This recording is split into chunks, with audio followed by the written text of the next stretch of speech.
He's the son of a very wealthy and successful landowner in Massachusetts, one of the first major land settling companies in the New World. And action. Day will come, fellow Bostonians, when you have to decide whether you are subjects of the old world or citizens of this new one. To explore characters and to kind of immerse yourself in a story in which there are lots of men and women of real conviction, and not just conviction, but actually actively doing something about it, actively trying to change the society in which they live. I think it's pretty incredible. With New Worlds, we were looking at lots of different environments. So we were looking at the king and the court and Jeffreys and that side of things. We were looking at Fanshawe House, an ex-revolutionary mother who runs a commonwealth. And then we were going to a town in America, a frontier town called Hadley, and then we were going to Boston with Quakers. One of the challenges is you want to have people who feel as if they're all from the same period. Action! Hope Russell is sort of the quintessential young American in that she really is the first of them.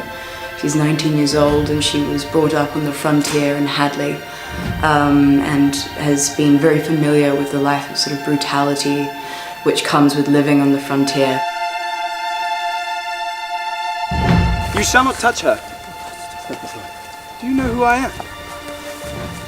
How dare you do this? What drives her to change? I think it's the injustice of it all, and also the sort of the sense of betrayal from like her family as well, the sense that she has been so blind to all of this, the reality of the world she lives in. I grow weary of the hard ground and long to share your soft bed. Good cut there. Just to show me the walkout very quickly. So I play Abe Goffe, who's a young idealistic outlaw who is fighting to try to make England a true republic. The main relationship in the story is with Beth. He's trying to sort of open her eyes up to the brutality of the way that the country's run. It's cool for my character because, yes, he is fictional, but his father, William Goffe, did exist, so you can draw on that.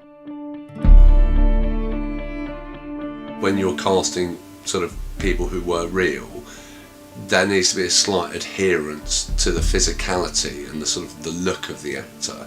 He's 70 and he looks like an old, a Old Testament prophet. He's an old man for those days, you know.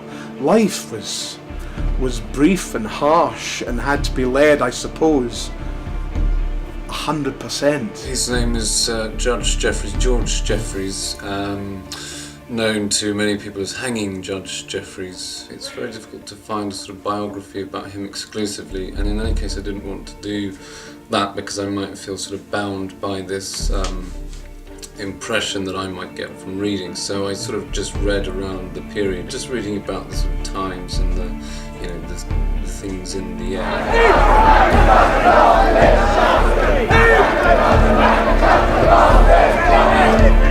We should get them to chant that en masse. Yeah.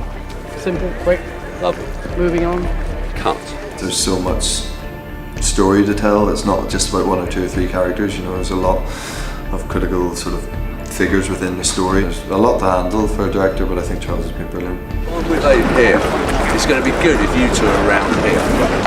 So, you basically, when we talk to him here, and he says you two go, off you go. When you're casting so many people, that can be quite challenging.